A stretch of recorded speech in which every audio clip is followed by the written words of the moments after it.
Welcome to your community. This is your hometown. This is Walton Entertainment. This is where you can hear from the community and those making a difference. We explore topics, local festivals, arts and entertainment, and local news. For this program and much more, visit us online at yourlocalstream.com. That's yourlocalstream.com.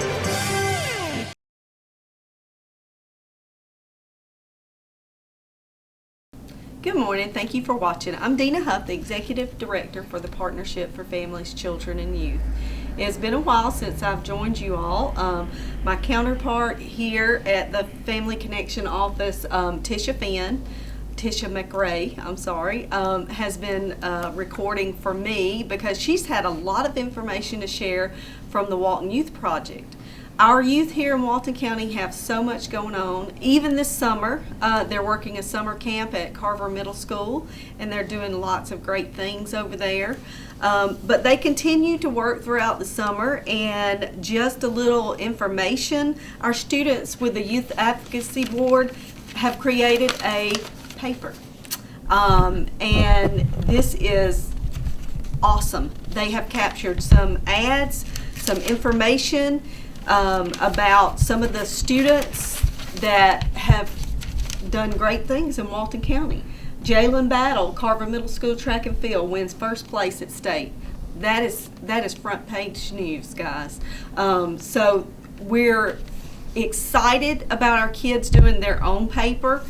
We hope that if you see it around town, you'll pick it up, you'll read it.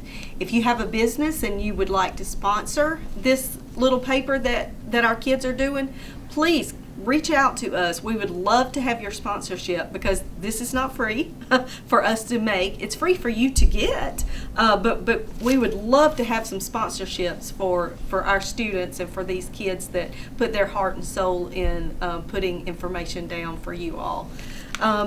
Also, we had a speaker at our collaborative meeting to discuss and give us updates about the YMCA. It's going to be a beautiful building. They're scheduled to open in March, they hope, rain, weather permitting. So they're going to have lots of opportunities, and just a few, let's see here, lots of jobs, lots of, they're going to have eventually they will have sports fields, wellness center, just lots of different opportunities there. So Walton County is growing. We all know that. We have lots of things to do here, but one thing that we would like to keep you make you aware is that we're always here. We're always looking for information to share with all of our partners. We have collaborative meetings once a month, and they're in different locations. They're what we call traveling collaborative meetings. We host them in Monroe, Social Circle, and Loganville. And we do that so the folks of the different cities can join us. We also offer a Zoom option. So if you're in Athens, you're in Atlanta, and you want to figure out what's going on in Walton County, you can hop on the Zoom with us during that meeting. So our next meeting will be in Social Circle at Church at the Grove, and if you're interested, just send me an email or give me a phone call, shoot me a call. My number is 770-207-3175. That's my direct line here at the partnership, and we're always looking for opportunities for trainings for our partners, and we're always looking for opportunities to share information about what's going on with our children and our families. So I hope you all are having a wonderful summer and a safe summer. So there are lots of things to get out and volunteer. I've seen lots of kids at the splash pad in downtown Monroe. That looks like so much fun. I know my grandkids have enjoyed it as well. So please stay safe, and we will not have a collaborative meeting in July, but we will be in Social Circle in August. So if you ever have any concerns, questions, options, opinions about the partnership, ideas, please give me a call. I'd love to talk to you. I'd love to have lunch with you. So don't hesitate to reach out. Thank you.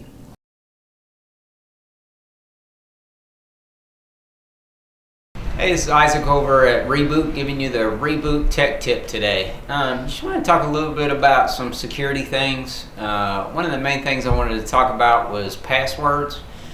We hear and see all kind of stuff about passwords, about issues with passwords, and I don't know what my password is, and my password's not good enough, and they're making me change my password all the time.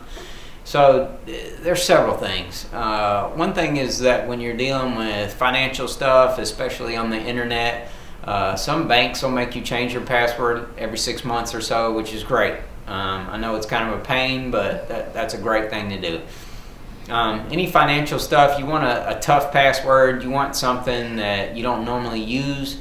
That's a big deal with getting in trouble with passwords, is if you're using the same password for everything, or using something that is familiar to you, like your address or your child's name or your dog's name or your wife's name or husband or whatever it may be. That's a big no-no. It's not something that you want to do. It's easy for people to guess that. It's easy for people to, like, if you do one password for one thing and then they can get into all your stuff because you do the same password for everything, it's a big issue. And so people, they want to do something, well, how do I keep track of all my passwords? Some folks want to use the online password systems. There's one called LastPass, there's one called Keeper, there's a bunch of them. I'm not a fan of the online ones just because they're online. One of them got hacked. I want to say maybe it was LastPass in the last year or so, and so your passwords that are on that online system, now they're available to whoever hacked them. So I usually say don't do that. There's a couple things you could do, like for instance, I keep mine on a flash drive in my pocket, so it's always on me no matter what. And then there's, even when it's in your pocket, you can put a password on the document or the spreadsheet. That's a good idea. Or you can even make that particular, like, you can put it in a folder that's encrypted. Then you have a password to get into the folder, which is, if it's an encrypted password, it's a crazy password, which is good. The security of things can go on and on and on. How secure do you want to be? Again, I can't stress enough, when you do like financial things on the internet, you need to be as secure as possible. You don't know how many people come from the bank and say, hey, I got hacked, they got my bank account. That happens over and over and over. I don't know how many times I've taken a stack of our cards to the bank because they send people up here and they want to give them our card because they've been hacked, because they're doing something they're not supposed to do. So again, passwords is a huge deal these days. Find a good way to keep track of them. Use passwords that are difficult, because it's going to save you. You don't want somebody getting into your bank account or your credit cards or anything like that. So please be secure with your passwords. Again, this is Isaac from Reboot. We have a website, www.rebootcomputercompany.com. We have stores in Athens and Monroe. Come see us. We sell new and used computers. We've got some used laptops here. But yeah, come check us out. Thanks. Name change. What this is an incredible nonprofit in the area that him and his wife Melinda were able to found through an incredible experience that they had serving during a Christmas season from their church. So we have been blessed by his story over and over again, and the impact that he's making with kids in our community.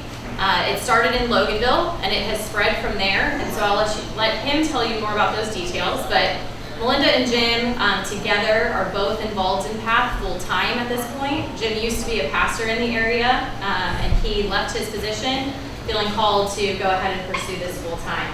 And what's happened since then has just been incredible to see what God's done in about a decade of work that PATH has done, and the continued impact that they're having as a ripple across not just Georgia, but also into other states now.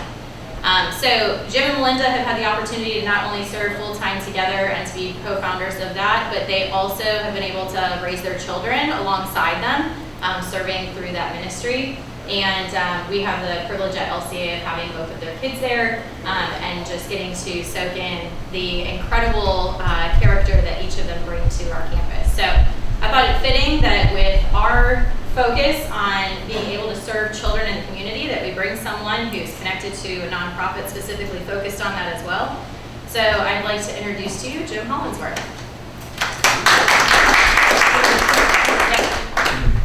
Thanks, Jacqueline. Thank y'all for letting me come and share a little bit. I know I've gotten to meet a few folks, but I haven't met everyone. Like Jacqueline said, my name is Jim Hollinsworth. I am born and raised in Snellville, like the Snellville-Loganville area, right off Highway 78, my whole life. And so we live just down the street in Walnut Grove now. As Jacqueline said, we have 2 kids. I have a almost 16-year-old daughter and a 13-year-old son. And they're at LCA, and it's been a great experience for us. So, I lead a local Christian ministry called Path United. We started in 2011 working with kids who live in mobile home communities. We started in one mobile home park in Loganville on the Gwinnett side. It's called Gwinnett Estates. It's right off Highway 78 and Langley Road, if y'all know that area going from here towards Snellville. You turn left on Langley Road and there's a 220 home mobile home park right there that I never even knew was there. It's been there since the 70s. So we drove into that neighborhood back in 2010 to deliver some Christmas presents for our family. And we met the family that we delivered the presents to and met their kids and started to realize, hey, there's some challenges here that maybe our church could help with. At the time, I was working as an assistant pastor at Greystone Church, which the Loganville campus. There's also a campus here in Monroe now as well, but at the time we were just in Loganville off of Zora Road. And so we didn't really have any plans to do anything. My wife was a teacher. I was working at the church, but we decided to go back and visit this family again after we delivered the Christmas presents. So we went back and visited them again. They were immigrants from Mexico. The parents didn't speak English. There were 6 kids living in a single wide trailer, smaller than this room. And we started to get to know the kids and recognize some of what their challenges. And the mom came to us and said, hey, my kid's struggling in school. Can y'all help them with their homework? And so we said, hey, that's a really practical way that we can serve. And so we started showing up and helping the kids in this family with homework once a week. And we did that for a few weeks, and then some of the neighbor kids started coming over because their mom had heard about it. So we started a club, like a homework club that met one afternoon a week, and we were showing up and doing homework. And at first it was just my wife and I, and then we brought some friends from church, and pretty soon we had 30 or 40 kids. And this was fall of 2010 when all this was happening. We had done this for a few months and thought, hey, this is kind of our way that we can serve our neighbors. It's just down the street. We lived just down the street at the time. And one Sunday evening, there was a shooting that happened in the neighborhood. So we heard about it. The kids told us. We went back the next week. They kind of explained, showed us, hey, this is the home where the shooting happened. Well, that same day, the property manager came to me. We were using her office for the homework club. She came to me and said, hey, there's a empty trailer now where the shooting happened. Do y'all want to do your homework club? And I was like, well, this is a little crazy. But I said sure, and ended up they gave us this building where this drug deal shooting had happened. And so we go in it the first time, and there's blood on the floor and bullet holes. I mean, it's a crime scene. And ended up I had to meet the drug dealer and get the title. I mean, it was just a crazy. I can't believe. Actually, it was just a weird thing. The guys that were there were 2 older white guys. They were selling drugs out of the house, and they wanted everybody to think they got shot, so they left and never came back. And I had to meet one of them and get the title, and it was just this crazy thing. So anyway, long story short, we took that building and renovated it and turned it into like a mobile classroom that you'd see at a school. Cleaned it up, just opened it up, just big open space. We started doing homework club there twice a week. And really just that moment kind of helped us build relationships with the families. We got to know more and more folks. We got to talk to a lot of the teenagers in the neighborhood through being there more regularly. And we found out a lot of them had dropped out of school. Started trying to figure out why, like, hey, what's the reason? Some of them it was for making poor decisions, but others it was because they needed to work to make money for their families. So a lot of reasons. And started talking to parents, hey, what do y'all think the biggest challenges are in the neighborhood? And all of them said, hey, we want our kids to do good in school, we just don't know how to do it. And so we said, well, what if we can help with that? So we decided to just jump in, work with the families. Didn't have any money, weren't raising any money. I mean, we were just doing this kind of a part-time thing. But in 2011, one of our volunteers came to us and said, I think I want to do this as a full-time job. She was a teacher. She was a public school teacher. I was like, that sounds awesome, but I don't have any money. I mean, I'm like, how in the world? I mean, there's no way we can pay you. She said, well, I really feel like God's calling me to do this. So we said, all right, let's try it. And I remember she left her job. She was teaching at Grayson Elementary. She left her job, came to work for us. That first year, we were able to raise like $20,000, and we paid her $20,000 to do the job. But with her being there every day, we started meeting after school every day in the neighborhood with kids. We started a preschool program. It was just awesome. Really, really cool stuff happening. So we're like, man, this is great. So at the same time, so this neighborhood is in Loganville, but it's on the Gwinnett side. It's owned by a company that also owns a trailer park in the Walton County side of Loganville off Leeburg Road called Bay Creek Mobile Home Park. It's not far from your office. Yeah, right on the road. Yeah, so owned by the same those two neighborhoods are owned by the same company. First Baptist Loganville had been doing some ministry in that neighborhood a little bit. They heard about what we were doing. They called us and said, hey, what would y'all think about working with us in Bay Creek? And we said, sure, sounds great. Again, that's kind of like what we did back then, and just said yes. So they bought a building in that mobile home park. We renovated it. We started doing a homework club. They were, chipping in some money. We had some volunteers at first, and then we brought in a part-time person to kind of help run that every day. Same kind of thing. So we had two neighborhoods going. And so I went to our pastor at our church and I said, hey, this thing's kind of growing. I've got to raise some money. I feel like I need to leave my job at the church and do this full time. So I did that in 2013. At the same time, we also got a call from a church in Stone Mountain. We got a call from a church in Nashville, Tennessee. All of these churches heard about us because they were doing some kind of ministry in a mobile home park, and all of these parks were owned by the same company. So that was kind of our open door to growth from just the neighborhood in Loganville was this company, and we since have expanded to, we now work in 8 mobile home neighborhoods. 7 are here in Northeast Georgia, and 1 is in Tennessee, but 6 of the 8 are owned by the same company, and they partner with us and give us a free place to meet.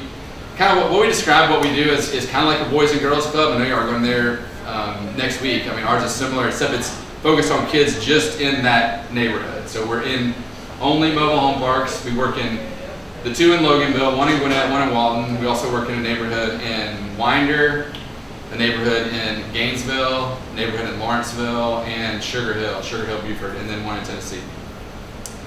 And we go in every afternoon after school. We have after school programs. We have a building in each neighborhood, generally a renovated home, or we'll bring in like a mobile classroom.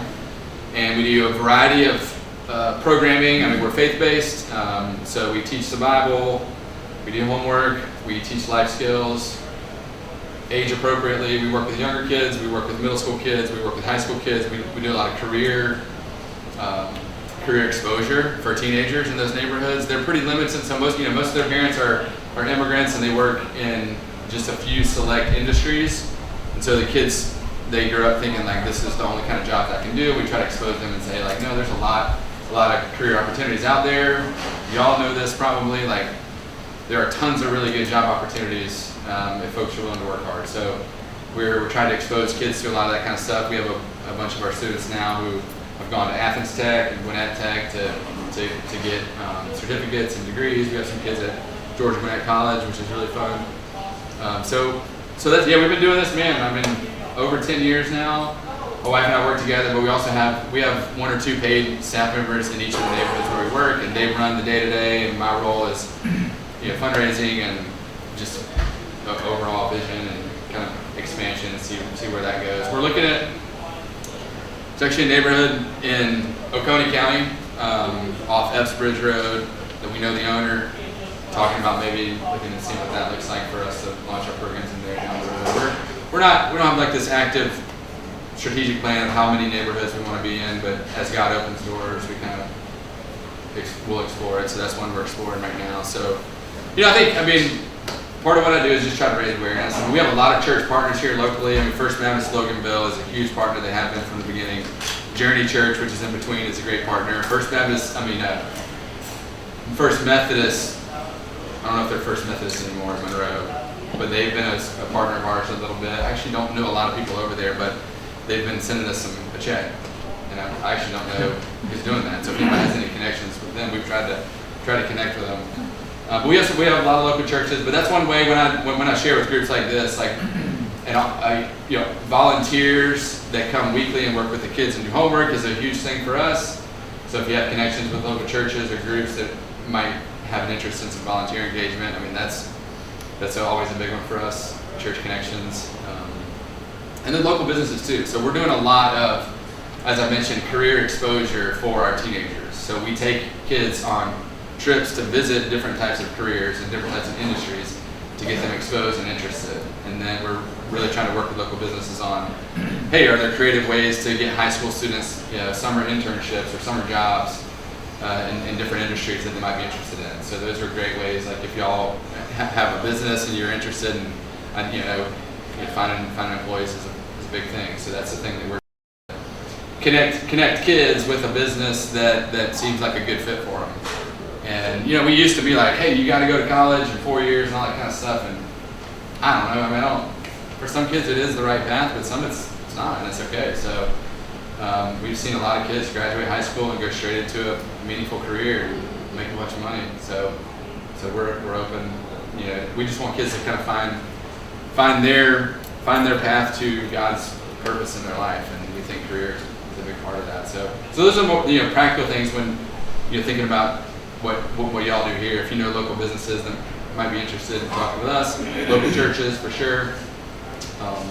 Those are the kind of two big connection points. And we do all kinds of stuff through the year. I mean, we don't do like food or clothes directly. We partner with other organizations like Shepherd Staff and Fish and do that kind of stuff. But we do like school supplies and books. Like we're really big on reading and literacy. So like we'll do, in August we do, back to school stuff with supplies and really books. Like we're doing this fall, we're doing heavy emphasis on reading. Like we continuously survey our kids and their parents, and I mean we still are running into this roadblock with like all of our kids. I mean not all of our kids, but a large percent of our kids like they don't love to read, they struggle to read. So we're trying to get books that they're interested in their hands. So they're we try to work with the libraries, but we also know that if a kid can pick out a book that they like and take it home with them. So if there's ever I don't know as a club what y'all do, but if there's stuff like that around literacy, school supplies, those are the types of things that we do in terms of collections and stuff. So I'm trying to think. Those are probably the main things that I would share with a group like this. I mean, we're Can you growing. tell us about your major fundraising events that we can also attend? Yeah. Oh, great idea. Yes. So we do a couple of events a year. Fundraising. Yeah, sure. I always talk about fundraising.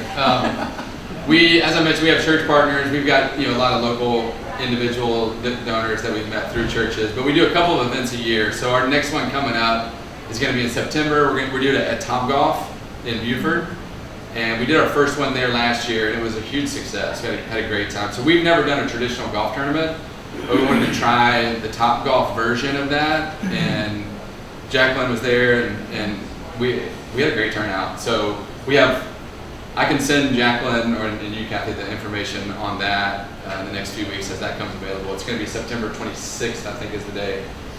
We've got sponsorship opportunities, and folks can kind of bring a team. It's a fun way to come, and it's shorter than a real golf tournament. It's only a couple hours. It's an evening thing, so it's dinner in like 2 hours at Topgolf. And then we do some local small events too in the neighborhoods where we are. So this fall, we'll do a couple of events at our Loganville sites where we bring people out to see the work that we do in person. We'll do like a little lunch or something, and I can pass that along to y'all if anybody's interested. I mean, that's a little free event. If folks just kind of want to come see what we do, we do that in the fall as well. So I can pass that along as well. Thank you, Jim. So that's more just a tour? Yeah, kind of a tour. Yeah, it's on in person. Like we used to do like a gala, like a big dinner and try to invite people. But we love the idea of doing several smaller events in the neighborhoods because it gives people to get a tour of what we do, where they can see the neighborhood and see our work in person. So we've kind of shifted, and we're doing that. How many neighborhoods again are you in now? We're in eight neighborhoods. neighborhoods, yeah. One here in Walton County, 3 in Gwinnett, Barrow County, Hall County, Tennessee, one more in Tennessee. Yeah, that's a good point. Like if y'all have contacts in Gainesville, like we're new there, and in Barrow County as well. So with churches and businesses there that y'all think might be interested, I mean, those are places where we're trying to meet some more people. And they're all very receptive and very thankful for what you're doing. Yeah, the neighborhoods themselves. You're doing tutoring and bringing God into it as well. Yep. I mean, from the parent side, they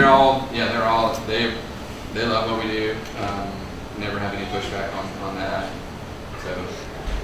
How large are these neighborhoods? That's a great question. They vary. So the 2 in Loganville, the first one we started on the Gwinnett side is about 220 homes. And then the one off Leeburg Road here in Walton County is about 150 homes. They're all in that about 150 to 250 home range, all the neighborhoods where we work. So a lot of kids. I mean, there's a lot of kids in those neighborhoods. I mean, the Bay Creek neighborhood in Loganville, all those kids are in Loganville schools. And if you talk to the teachers and principals at Loganville Elementary, they're actually at Bay Creek Elementary, Loganville Middle, Loganville High School. I mean, there's 150 kids from that neighborhood in that school system for sure. I mean, there's a lot of kids. So. Do you have a website? We do. Yep. I'm going to pass this out. This has our website, has a QR code. I'll share those real quick. This is a great way just to kind of see what we do if you're interested. We have there's a list on here of supplies that we collect throughout the year. I'll also say a plug for Jim. If you're on LinkedIn, he shares some really impactful updates there on students, their individual stories and highlights of things that are direct impact to your partnership, however that looks. I know recently I have found that really meaningful to be able to see those little tidbit highlights and to see it from his perspective as someone who gets to see a lot of what happens there, to really see what are the ones that rise to the top. Yeah, I shared some. I was at overnight summer camp last week. We take our kids to an overnight Christian summer camp down in Roberta, Georgia, which is, the middle of nowhere. It is. Yes, I've never been there. We go to a camp called Camp Grace, and so I was there all week. And we got some great pictures and great stories, but I was beat when I got back. I mean, it was hot, but our kids loved it. I mean, we took like 100 teenagers down there. It was awesome. So thank you, Jacqueline. Yeah, I mean, I've got a card too. If anybody wants to, get in touch with me personally, I can hand you one of those. But this will get you to our website. This will, share some more info. So I appreciate y'all. Appreciate the time. Thank you.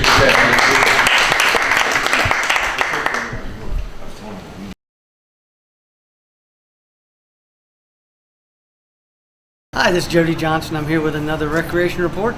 Our summer season, which means a lot of our all-star softball and baseball teams have already been participating. Our softball season's over, and we had several teams that did real well in our Tri-County tournament. Our baseball teams are going to their state championships this week, and we have 8 teams that have qualified to advance through the regional play and now are in the state championship. So good luck to all those teams that are trying to advance on to the World Series for the in the USSSA World Series down in Baton Rouge, Louisiana. So good luck to those teams this weekend. We know you'll do Walton County proud. Our summer sports programs that are going on right now, which is our girls volleyball, which we have about 400 kids that are playing volleyball, and our summer basketball program, which is housed pretty much out of the Monroe area at Nowell and Felker Park, are doing real well. They've started games and will continue on through about mid-July with our summer athletics programs. All of our fall sports programs are all being set up, especially our football and cheerleading, where they're starting to get their teams all ready to go. Our cheerleading teams are all getting their uniforms, which takes a little while to get done. Our baseball and softball and our cross-country teams are all getting ready to participate. So everything's going well with that. Our splash pad is also doing extremely well. If you're interested interested in doing that, we're open every day except for Monday, usually from 10 o'clock to about 4 or 5 o'clock in the afternoon. So these hot days, we're not getting any rain. It's a great place to go and cool off is out at Ayers Park. Also, a lot of people are going out there and playing Frisbee golf. So if you don't know anything about that, if you get to Ayers Park to the far right, you'll walk in and it'll direct you to where all those holes are. So Frisbee golf is a pretty big sport here in Walton County. And we have a very nice facility there at Ayers Park. Also, our pickleball is expanded. We're really trying to get those things, more courts for everybody to participate on, because as of right now in the morning times we have a lot of seniors that go out and participate in our at our pickleball courts, and in the evenings I've never seen such a program flourish like pickleball has done. And we have hundreds of people that are going out there every afternoon to Ayers Park and to Criswell Park. And we do ask you, if you're one of those folks that go and you see a big crowd, that you really try to work people in, play a game, sit a game, just really be mindful of how many people are out there trying to participate and get some exercise. We're trying to push these new courts to get built as quickly as possible, so be patient with us. We do have plans for 6 new courts at Walnut Grove under that new park there. We've got 12 that we're trying to get built in addition to what we have at Ayers Park, and then the 4 inside ones at Crystal Park. And they even have to expand the outdoor courts as well, because pickleball has really become very popular. So again, good luck to all our teams and all our sports programs. Make sure you go to our website at waltoncountyga.gov and find a park near you. You may just want to exercise, rent a pavilion. All of that information is on our website. So we hope you'll utilize that and see what Walton County has to offer. So until next time, thank you very much.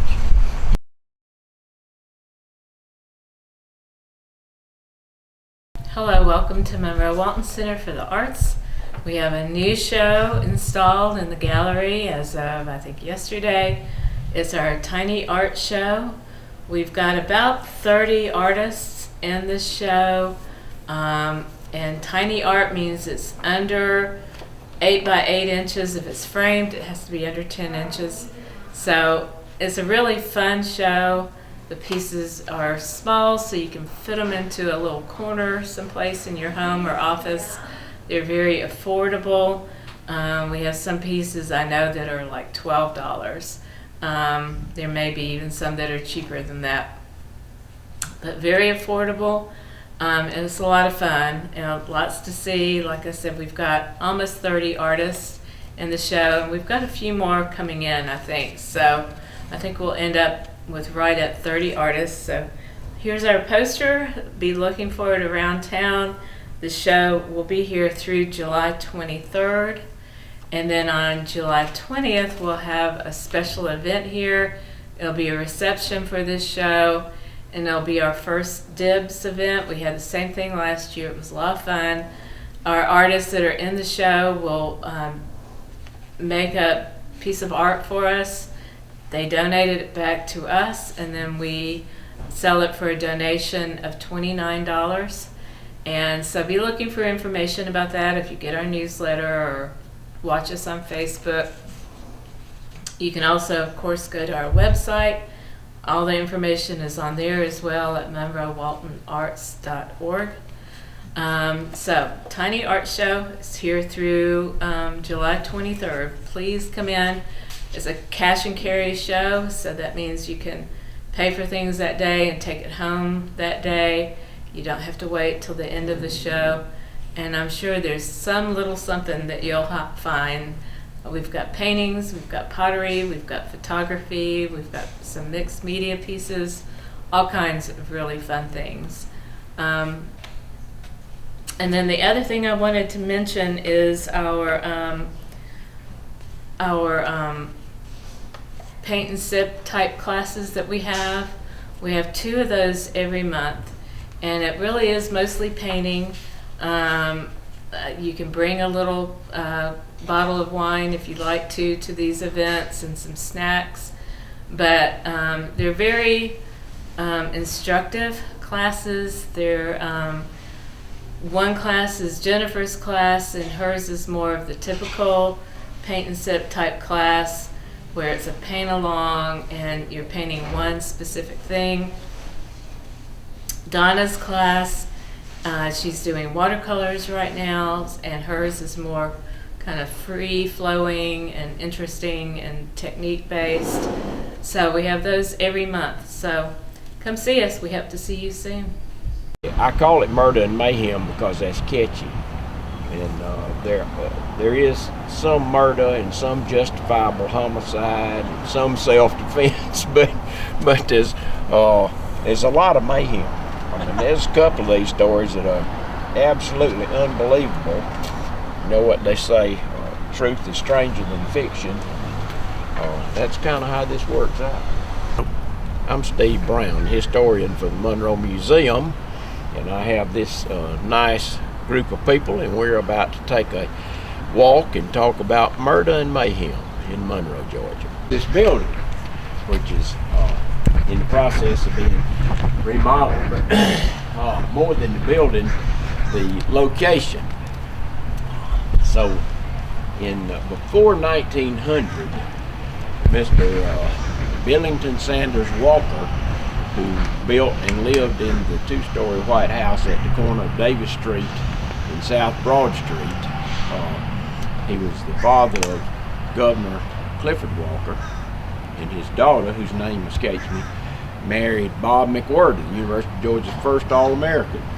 But anyway, he built an opera house, and it was on North Broad. If you know where the tattoo parlor is, last time you got a tattoo.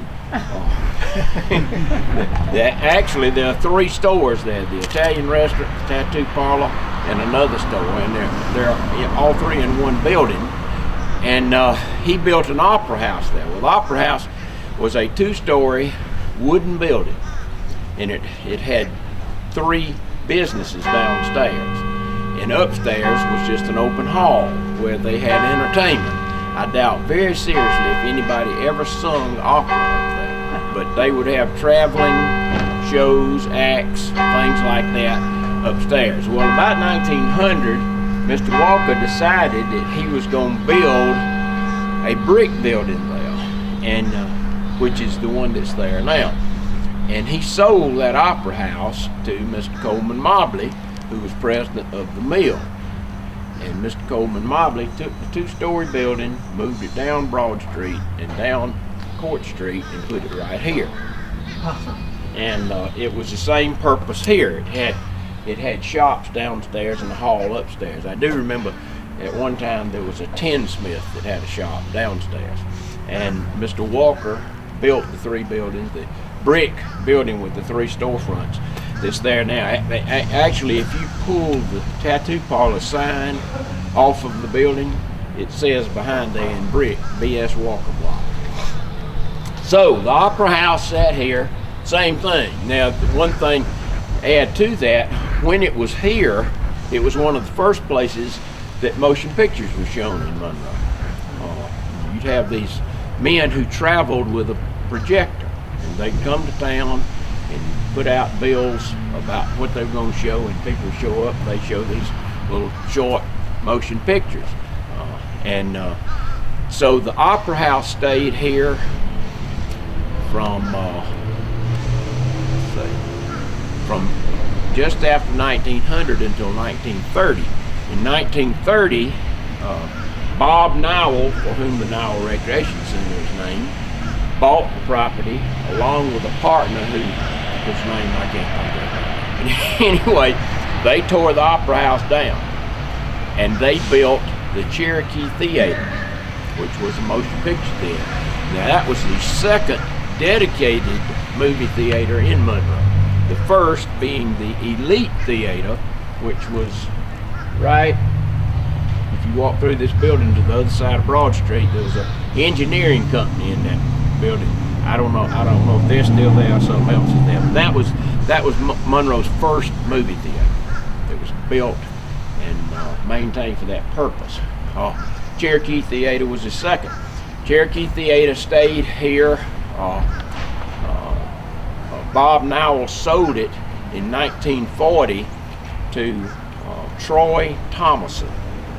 Troy Thomason also bought the lot at the corner of Washington and Broad Street and built the Troy Theater, named for himself. We have a huge exhibit in the museum about movies in Monroe. Got a picture of the interior of the Troy Theater. Hugo's sitting on the front row. Hugo actually gave us the pictures. It was made in 1947. I was born in 1947. Well, not to interrupt you, I used to go to the Cherokee Theater and see every movie. Same with the Troy. I delivered circulars, so I got in free. So I saw every movie that it was in Monroe in the early 40s. So Sorry. That's okay. Well, I love stuff like that. And then Randall's brother was a projectionist for Started when he was 12 years old. Yeah, he used to burn up the film over there. But anyway, the Cherokee Theater went out of business in around 1955-56, and it was torn down, and this building was built here then. And the Troy Theater stayed until, I believe, 1967. It burned. That was the end. That was the last picture show.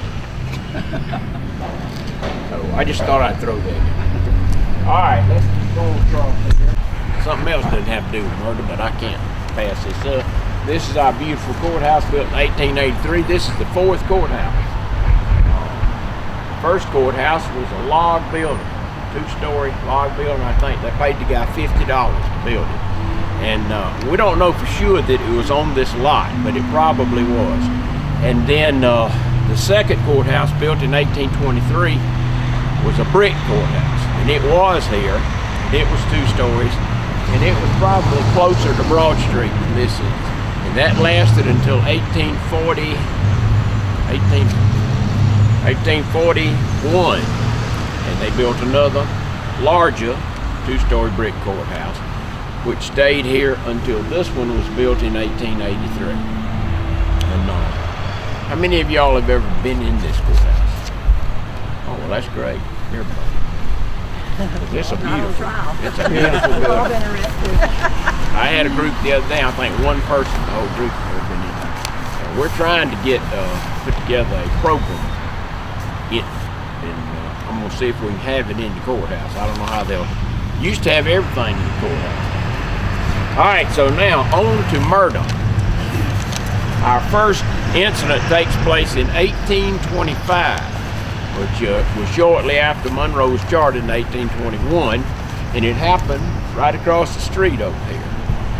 Involved 2 individuals, Levi White, who is what we would call a gentleman farmer. He was fairly well-to-do and had a large farm that he farmed, and had recently moved to Walton County, and Mr. Swords. So Levi White and Mr. Swords, who we don't know his first name. It was in the fall, an election was coming up for governor, and they got in a conversation about who should be elected governor, and they were on opposite sides of that conversation. So anyway, they got, I say, kind of an argument started, and then they split up. And they went to stores in town. Now, I have to tell you, the word store was a little iffy, because usually a store was a saloon. So you could go in almost every door in town and get a drink. And apparently that's what they did, or maybe that's what they did. Later in the day, they got together in a store, and the argument escalated to the point that Levi White took a knife out and grabbed Mr. Swords by the hair, pulled his head back, and cut his throat, and dropped him in a pool of blood in the store. He was immediately arrested, put in chains, and locked up. Mr. Swords was a very well-liked person in the community, and they were concerned that a mob would take Levi White out of jail and hang him, or lynch him. And so they put 12 guards around the jail to protect him until his trial. Trial date came. It was not a long trial. The jury came back with a verdict of guilty, and I'm going to take time now and read you what the judge said. Levi White was sentenced to die on Friday, the 31st of March, between 10 a.m. and 3 p.m. on a gallows to be erected for that purpose in the vicinity of the village of Monroe, where you shall be hanged by the neck until you are dead, and may the God of heaven have mercy on your soul. Well, that sounds just justifiable, I guess, but it never happened. He was never hung. He went back to farming, and, and this is the mayhem part. Nobody knows why. I've never been able to find anything in newspapers, anything else about why he escaped the gallows, but he did. He was never hung. Nothing ever happened to him. He just went back to living. All right. Our next incident is really the weirdest one, and I'd like to go to the back of the courthouse. Let's go this way and see if we can get away from it. 1882, and there was two men, Henry Curry and Powell Reed, and they apparently were in love with the same lady. Her name was Carolyn Harris. The Atlanta Constitution describes her as a lady of questionable character. So Mr. Curry and Mr. Reed were spending the night at Carolyn Harris's house. And this is kind of strange, but they were sleeping together. She was in another room. And it came down to this, that neither one trusted the other, and so it was a thing like, well, whoever wakes up first is gonna kill the other one, and that's what happened. Henry Curry woke up first, and thinking if he waited around that Powell Reed would kill him, and so he got an axe and whacked Powell Reed in the head and killed him. Doesn't say that he cut his head off, just with an axe. I doubt it made any difference. And then he took off on the lam to South Carolina and joined the circus. I told you, you can't make this stuff up. But one of his other girlfriends in Atlanta told on him. And so the police went to South Carolina, they got him, they brought him back here, and they put him in jail. And at that time, the jail was right back here. They were building this courthouse. And the jail the old jail was about 3 feet from the back of the courthouse. Now this part right here was added on. The courthouse used to be. So cut off just 2 rooms that were added later. But anyway, he's in jail, and so he gets a friend one night to come by and hands him some matches through the window. He pulls boards off the ceiling of the jail and sets the jail on fire with the intent of escaping. Well, somebody happened by and saw the fire, and they called. We didn't have a fire truck or anything, but they got a bucket brigade and they put the fire out. But the jail was damaged rather severely, and so the sheriff moved I get these two mixed up a lot. Yeah. Curry moved Curry and the other prisoners to Fulton County, to the jail. And Curry had developed remorse for what he had done, apparently, and tried to commit suicide at the Fulton County jail by diving off the stairwell. But it didn't work. He didn't die. He just hurt himself. They brought him back to Monroe, scheduled his execution, and indeed he was executed while there were over 3,000 people there to watch him being hung. So justice was served in that situation. All right, let's see. We're going to talk now about we're going to move to 1893. And again, right across the street, we think probably where your pie is, Oscar Carter had a saloon. And it was Christmas Eve, 1893, and apparently Oscar had consumed a good bit of his inventory. And so he came out the front door and started shooting to celebrate Christmas, I guess, and they couldn't get him to stop. And so, got a picture here. This is Claude Arnold, who was sheriff at the time, my cousin. And Claude and John Galloway started trying to come at Oscar from two directions with the object of containing him and getting him to stop shooting. But it got down to the point where it was either him or them, and one of them shot and killed him. It was probably John Galloway that killed him, but my cousin Claude said he did because he was the sheriff and they figured they wouldn't do anything to him for that, and that was right, they didn't. Oscar Carter is famous also for something else. In the 1880s, a circus went bankrupt in Monroe, and they sold everything in the circus on the courthouse steps. And amongst the acts that were part of the circus was an elephant named Empress, and she was sold to a man in Chicago, and they had to get her to Atlanta to put her on the train to get her to Chicago. And Oscar he had a corral behind his store, saloon, and he let them keep Empress in his corral overnight. The next day they had hired a man to walk the elephant to Atlanta, which they did. They stopped in, I believe it was Loganville, overnight, and the elephant stayed in a blacksmith shop. And it was in the winter, and apparently elephants are very sensitive to cold weather, so they had to keep her somewhere that was warm. So they spent the night in the blacksmith shop. But finally made it to Atlanta, put her on the train, and she went to Chicago, where she lived a fruitful life, I'm sure. All right. Okay, we need to go to the other side of the building. Let's see if we can do that. This is 1908, murder and perjury. So there were two men, J.H. Bowen and Olin Thomason, who was actually the brother of Troy Thomason, who built the theater there.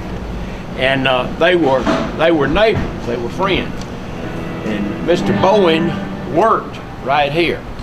This building and this building was the Walton Trading Company. They sold wagons, buggies, and organs. This building was not here. This was an alley. It was called Arnold's Alley. Went through the Broad Street. So they got in a disagreement in this building. We don't know what it was about. We think it might have been about food for horses or cows or something. Anyway, the argument moved to Broad Street.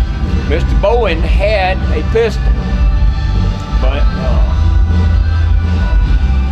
Mr. Thompson wound up with the pistol and killed Mr. Bowen on Broad Street. Policeman was there. He was arrested immediately. Can y'all hear me? Yeah. All right.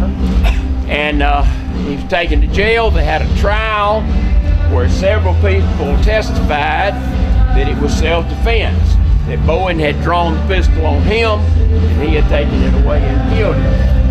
And so there was a mistrial, and then they tried him again and they acquitted him. Well, shortly after his acquittal, soon-to-be Governor Clifford Walker, who was a lawyer at the time, got involved, and it came to light that the people who had testified, Mr. Thomason, had perjured himself. He paid them to say that. Well, they arrested two of the witnesses on perjury charges, but by then Thomason and one of the witnesses had skipped town. They couldn't find them. So I think the governor put like a $2,000 reward out across the country, and it was not long till they got word from Kansas City that they had Thomason and the other guy in jail there, waiting for the because the Walton County officials pick them up. So the sheriff went out there to get them, but it wasn't them. It was two other guys trying to get a free ride back to Monroe. and they never found Thompson. This another story, and this is about my cousin Claude. He went to Texas and Oklahoma after a fugitive one time, and when he got out there, the guy he was looking for had been elected to the legislature in Oklahoma. So anyway, they couldn't retry Thompson for the same thing anyway, but his wife, Myrtle Bowen, had a hat shop right here where the row is. Actually where their little walk-up window is in that second storefront. And they had a daughter named Martha. Martha was the first person to be baptized in the Baptist church that's there now. She went on to Agnes Scott, graduated from Monroe as valedictorian, went on to Agnes Scott, and died of appendicitis when she was a sophomore. So Martha had a pretty bad life. She lost her husband and her daughter there just within a few years of each other. All right, we're gonna step right up here. So this building at one time was a two-story building, and there was an office upstairs which was the first location of the Bank of Monroe. They later built the bank here, and then they moved into this building later on. At one time, if you know Harry Brown, the Brown Oil Company down here, his father had a filling station right here. And he was good friends with Lewis Howard. I don't know if you can see this picture on the so wait, let me see the date, 1936. Yeah. So in 1936, Lewis Howard, who was on the Monroe Police Force, was over here at Harry Brown service station. This car pulled up, and a guy jumped out of the car and came inside and said, "These guys are gonna rob your filling station." And so Lewis Howard goes out there and did something that he probably regretted the rest of his life. He pulled the back door open, and the guy pulled out a double-barrel shotgun, and Lewis grabbed it by the barrel, and the guy pulled both triggers and shot him in the stomach. But that didn't keep him from emptying his revolver in the guy and killing him. But Lewis was seriously wounded. Next door, right down the street, was Harrelson's garage, I believe, and they had a flatbed truck. So they picked Lewis Howard up, put him on that truck, and carried him to the hospital, which at this time was where the fire department is now. It was in a two-story house there, the Ellis House, what it was. Well, shortly before that, Philip Stewart had arrived in town. He was a doctor and had training in surgery, which was not that prevalent at that time. And so he is credited with saving Lewis Howard's life. So, and Lewis lived to go on and become sheriff. He and Doc Sarles used to trade off being sheriff and deputy sheriff about every 2 or 4 years whenever the election was. And he's also the grandfather of our present mayor, John Howard. And that's it. The end. Extinction is forever. To save America's most iconic and imperiled species from extinction, we must fight for their future. Fight to save the natural lands that wildlife call home. Fight to limit pollution. Fight for smart development. Fight for their future. And fight for ours. For so goes nature, so goes us. And local news. For this program and much more, visit us online at yourlocalstream.com. That's yourlocalstream.com.